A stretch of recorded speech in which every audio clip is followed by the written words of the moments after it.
திருவருகை காலம் 2ஆம் வாரம் டிசம்பர் மாதம் 12ஆம் தேதி வெள்ளிக்கிழமை. நற்செய்தி வாசகம். புனித மத்தேயு எழுதிய நற்செய்தியிலிருந்து வாசகம். அதிகாரம் 11, இறை வார்த்தைகள் 16 முதல் 19 முடிய. அக்காலத்தில் இயேசு மக்கள் கூட்டத்திற்கு கூறியது: இத்தலைமுறையினரை யாருக்கு ஒப்பிடுவேன்?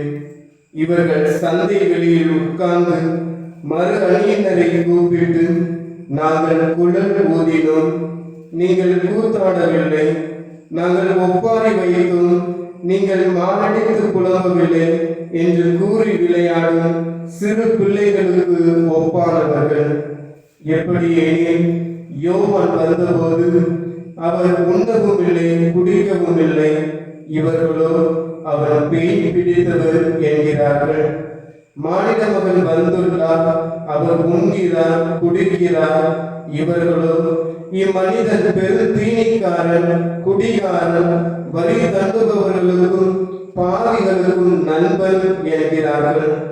எனினும் ஞானம் மெய்யானது என்பதற்கு அதை ஏற்றுக்கொண்டோரின் செயல்களை சான்று. ஆண்டவரின் அருள்வாக்கு. கிறிஸ்துவே உமக்கு புகழ்.